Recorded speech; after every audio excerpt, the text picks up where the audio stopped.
Praise the Lord. இயேசு கிறிஸ்துவின் இனிதான நாமத்தினாலே இந்த மறைவான மன்னா என்கிற நிகழ்ச்சிக்கு நேராக உங்கள் யாவரையும் அன்போடு வாழ்த்தி வரவேற்கிறேன்.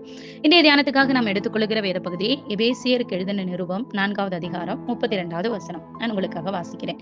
ஒருவருக்கொருவர் தயவாயும் மன உருக்கமாயும் இருந்து கிறிஸ்துவுக்குள் தேவன் உங்களுக்கு மன்னித்தது போல நீங்களும் ஒருவருக்கொருவர் மன்னியுங்கள். எனக்கு பிரியமான தேவச்சனமே, கிறிஸ்துவை அறிந்து பல வருடங்கள் ஆகுது. நான் கிறிஸ்தவர் என்கிற பேர்ல தான் இருக்கிறேன். பல வருடங்களா நான் இயேசு கிறிஸ்துவை அறிந்திருக்கிறேன். நான் கர்த்தரை ஏற்றுக்கொண்டிருக்கிறேன். பரிசுத்தமான வாழ்க்கை வாழுகிறேன். சபைக்கு போகிறேன்.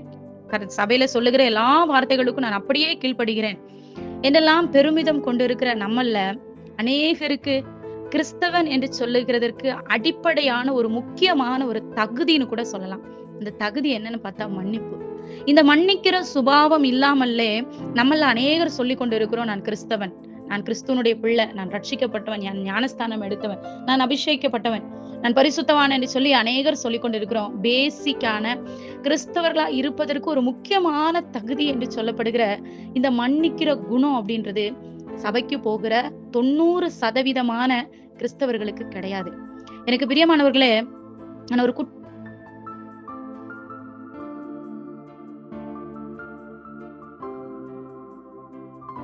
உங்களோட ஒரு சிறிய கதையை நான் பகிர்ந்து கொள்ள விரும்புகிறேன். ஒரு வயதான ஒரு தாத்தா ஒரு துணிக்கடை வச்சிருந்தாரு. அந்த துணிக்கடையில ஒரு வாலிப பையன் வேலை செய்து கொண்டிருந்தான். அந்த பையன் என்ன பண்ணுவான், ஒரு வயதானவர் என்பதனால தன்னுடைய ஃப்ரெண்ட்ஸு, தன்னுடைய ஃபேமிலியில இருக்கிறவங்க எல்லாம் வரும்போது அந்த துணியில என்ன ரேட்டு போட்டிருக்குதோ அந்த துணியில இருக்கிற ரேட்டுக்கு பாதி ரேட்டு சொல்லி அந்த துணியை வித்து அனுப்பிடுவான். இது ரொம்ப நாளா நடந்து கொண்டிருந்தது. ஒரு நாள் அந்த தாத்தா அதை கண்டுபிடித்து விட்டார். கண்டுபிடித்து விட்ட உடனே, சரி அது சின்ன பையன் தானே அப்படின்னு சொல்லி அந்த காரியத்தை அந்த வயதானவர் அவனுக்கு மன்னித்து விட்டார். இதே பையன் ரோட்ல நடந்து போயிட்டு இருக்கும்போது தன்னுடைய ஃப்ரெண்டு ஒருத்தன் இவங்கிட்ட இருந்து ஒரு சிறிய தொகையை கடனா வாங்கியிருந்தான். அந்த கடனை இந்த பையன் அவனை ரொம்ப சண்டை போட்டு அந்த தன்னுடைய ஃப்ரெண்டோடு கூட சட்டையெல்லாம் பொடித்து ரொம்ப கடினமாய் அந்த ஃப்ரெண்டு கிட்ட அந்த பணத்தை திரும்ப கேட்டான். இத அந்த வழியாய் போய்கொண்டு இருக்கிற இந்த முதிர் வயது உள்ளவர் பார்த்தார். பார்த்த உடனே இந்த தாத்தாக்கு ரொம்ப கஷ்டமா இருந்தது. ஏன்னா இவனால தன்னுடைய கடையில வந்த நஷ்டங்கள் பல ஆயிரங்கள்.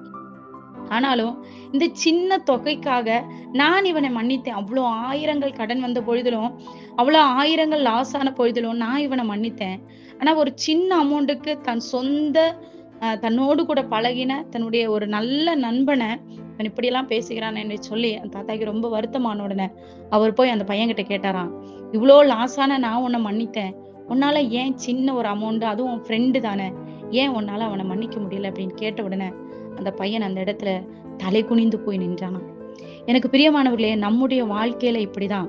நாம் நம்முடைய வாழ்க்கையில திரும்பி பார்த்தோம்னா இப்ப வரைக்கும் அட் பிரசன்ட் வரைக்கும் நம்ம எவ்வளவோ தவறுகளை செய்திருக்கிறோம். நம்ம வீட்டுல இருக்கிறவங்க கூட நம்மளுடைய லைஃப் பார்ட்னர் கூட நம்மளை மன்னிக்க முடியாத அளவுக்கு நம்ம அவ்வளோ பெரிய தவறுகளை செய்திருக்கிறோம். பெற்றோர்கள் பிள்ளைகளை மன்னிக்க முடியாத அளவுக்கு, பிள்ளைகள் பெற்றோர்களை மன்னிக்க முடியாத அளவுக்கு நாம் வேலை செய்கிற இடத்துல, நம் குடும்பத்துல, நாம் படிக்கிற இடத்துல, மற்றவர்களுக்கு தெரியாதென்று நாம் நினைத்து கொண்டு இருக்கலாம். ஆனா எனக்கு பிரியமானவர்களே, நம்மை பார்த்து கொண்டு இருக்கிற வானத்தையும் பூமியை உண்டாக்கின கர்த்தர் எல்லாவற்றையும் அறிந்திருக்கிறார். அவருடைய கண்களுக்கு மறைவாய் ஒன்றுமே இல்லை. நாம் அவருடைய கண்களுக்கு மறைவாய் எந்த ஒரு தவறையுமே செய்ய முடியாது. அப்படி இருந்தும் நாம் அவ்வளோ பெரிய காரியங்களை செய்த பொழுதிலும் நம்மை மன்னித்த கர்த்தர் ஒருத்தர் இருக்கிறார். நம்மை மன்னிக்கிற இயேசு கிறிஸ்து. அவர் நம்முடைய எல்லா பாவத்தையும் மன்னிக்கிறார். நாம் செய்கிற எல்லா தவறையும் மன்னிக்கிறார். ஆனா நம்மளுக்கு பிரியமா நடந்தவங்களை, இல்ல நம்ம ஃபேமிலி ஆகட்டும், நம்ம ஃப்ரெண்ட்ஸ் சர்க்கிள் ஆகட்டும், இல்ல நம்ம சபைக்கு வருகிறவர்களாகட்டும், நம்ம தேசத்துல இருக்கிறவர்களாகட்டும், ஏதோ ஒரு காரியம் அவர்கள் செய்கிற விஷயம் நமக்கு பிடிக்கல, நம்மளை ஹர்ட் பண்ணுது அப்படின்னா, நாம் எத்தனை ஆண்டுகள் ஆனாலும் நம்முடைய இருதயத்துல ஒரு ஓரமா அந்த ஒரு வருத்தம் இருந்து கொண்டேதான் இருக்கும். அவர்கள் மீது இருக்கிற அந்த கோபம், அந்த ஒரு வெறுப்பு, அது நம்முடைய வாழ்க்கையில இருந்து கொண்டேதான் இருக்கும். பிரியமானவர்களே, அவ்வளோ பெரிய தவறை மன்னிக்கிற இயேசு கிறிஸ்து, நாம் அவரை தான் பின்பற்றுகிறோம். நாம் கிறிஸ்தவர்கள் என்று சொல்லுகிறோம். நம் கிறிஸ்தவர்கள் என்று சொல்லி இயேசு கிறிஸ்துவை பின்பற்றி நடக்கிற நாம், இயேசு நம்மளுடைய பாவத்தை அவர் மன்னிக்கும் போது நாம நமக்கு விரோதமாய் செய்த சின்ன தவறு கூட நம்மளால மன்னிக்க முடியல அப்படின்னா நாம் எப்படி கிறிஸ்தவர்களா இருக்க முடியும்? எனக்கு பிரியமானவர்களே, இந்த மன்னிக்கிற விஷயம் என்பது மற்றவர்களுக்காக மட்டும் இல்லைங்க.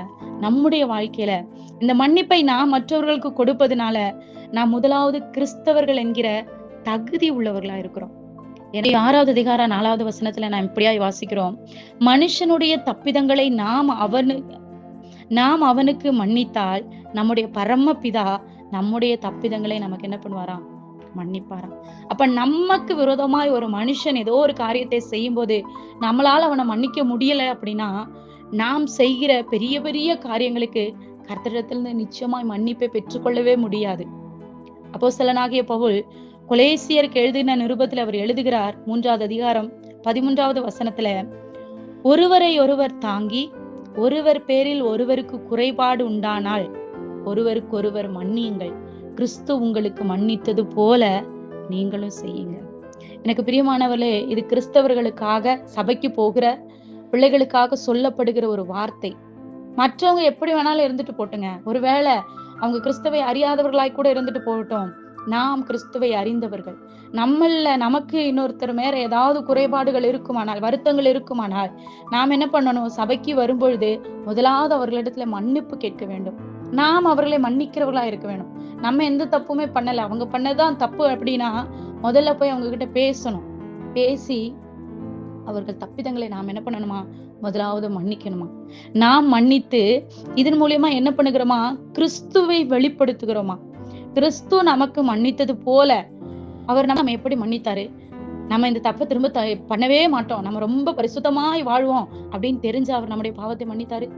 இல்லைங்க. அவருக்கு தெரியும் நாம் மனுஷர்கள், நாம் திரும்பவும் இதை செய்வோம், இல்ல இந்த வழியில போவோம், ஏதோ ஒரு காரியத்துல நம்ம திரும்ப இப்படிதான் இருப்போம் அப்படின்னு தெரியும். இருந்த பொழுதிலும் அவர் நம்மை மன்னித்தார். அதே போலதான் எனக்கு பிரியமானவர்களே, நான் மற்றவர்களை அப்படித்தான் மன்னிக்க வேண்டும். நான் இன்றைக்கு மன்னிச்சிட்டேன், நான் நேத்து அவங்க பண்ண தப்ப மன்னிச்சிட்டேன், மறுபடியும் அவங்க தப்பு பண்றாங்க, இனிமே நான் அவங்களை ஜென்மத்துக்கு மன்னிக்க மாட்டேன் அப்படி என்கிறவர்களா இருக்கக்கூடாது. கிறிஸ்து நம்மை மன்னித்தது போல அவர் நம்ம திரும்ப தப்பு பண்ணோம்னு அவர் தெரிந்திருந்தோம் அவர் நம்மை மன்னித்தார். எனக்கு பிரியமானவர்களே, நாமும் ஒருவர் இப்படித்தான் இருக்க வேண்டும். நாம் மன்னிக்கிறவர்களா இருக்க வேண்டும். இந்த மன்னிக்கிற சுபாவம் நமக்குள்ள வரும்போது முதலாவது நம் கிறிஸ்துவை வெளிப்படுத்துவோம். இரண்டாவது, நம்முடைய மன சமாதானத்துக்காகவே நம்ம மற்றவங்களை மன்னிக்கணுங்க. நம்ம இருதயத்துல ஒருத்தவங்க நம்மளை காயப்படுத்தினாங்க அப்படிங்கறத சிந்தித்து கொண்டே இருப்போமானால் நமக்குள்ள சமாதானம் உண்டாகாது. சோ இரண்டாவதாக நம்முடைய சமாதானத்துக்காக நம்ம என்ன பண்ணணும்னா மற்றவங்களை மன்னிக்கிறவங்களா இருக்கணும். அதே போல கிறிஸ்துவினுடைய அன்பை வெளிப்படுத்தும் போது இந்த மன்னிப்பு ரொம்ப அவசியம். இருதயத்துல மன்னிப்பு இல்லாம நம்ம அன்பை வெளிப்படுத்த முடியாது. அதனால எந்த சூழ்நிலையிலுமே நம்ம யாரு என்ன தப்பு பண்ணாலும் முதலாவது அடிப்படை பேசிக்கான விஷயங்க. இது ரொம்ப ஆழமான காரியம். இது கட்டளைகள் அப்படின்றதெல்லாம் தாண்டி சாதாரண ஒரு விஷயம். ஒரு கிறிஸ்தவனா இருக்கணுமா இருந்தா முதலாவது மன்னிக்க தெரிஞ்சுக்கணும். அப்படி நாம் ஒருவர் தப்பிதங்களை மற்றவர்களுக்கு நாம் மன்னிக்கும் போதுதான் பிதா நம்முடைய தப்பிதங்களை நமக்கு மன்னிப்பாராம். அப்ப கர்த்தரிடத்துல இருந்து நாம் மன்னிப்பை பெற வேண்டுமானால் நாம் செய்ய வேண்டிய முக்கியமான காரியம் என்ன? நாம் மற்றவர்களை மன்னிக்க வேண்டும். சிம்பிளா சொல்லணுமா இருந்தா, கிறிஸ்து நம்மை மன்னிக்கிறதுன்றது அவர் நமக்கு கொடுத்த கிஃப்ட். அந்த கிஃப்ட்டுக்கு நம்ம தேங்க்ஸ் சொல்லணும் இல்லையா? இந்த தேங்க்ஸ் தாங்க நாம மற்றவர்களை மன்னிக்கிறது.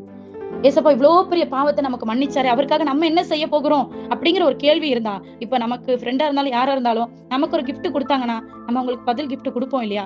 அதே மாதிரிதான் கிறிஸ்துவ நம்முடைய பாவத்தை நமக்கு மன்னிக்கும் போது நாம் அவருக்கு என்ன செய்ய போகிறோம்? வேற ஒன்றுமே இல்லைங்க. நான் மற்றவர்களுடைய பாவத்தை மன்னிக்க போகிறோம். நான் மற்றவர்கள் நமக்கு செய்த தவறுகளை, நமக்கு கொடுத்த வழிகளை நாம் மன்னிக்க போகிறோம். அவ்வளவுதான். இது நாம் அவருக்கு செய்கிற தேங்க்ஸ் கிவிங்.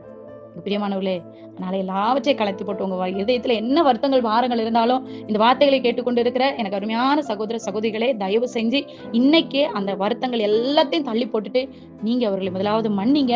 நம்முடைய தப்பிதங்களை கர்த்தர் மன்னிப்பார். கண்களை மூடி ஜெபிக்கலாம்.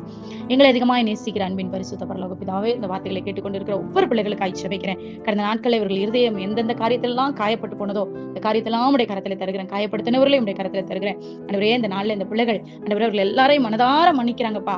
அதே போல இவர்களுடைய தப்புதங்களையும் கர்த்தர் மன்னித்து ஆண்டவரே கிறிஸ்துவை பின்பற்றுகிறவர்களாய் அவர்களை கர்த்தர் அப்பா மாற்றுகிறபடி நான் நன்றி. தொடர்ந்து நடத்துங்க, ஆசீர்வதிங்க.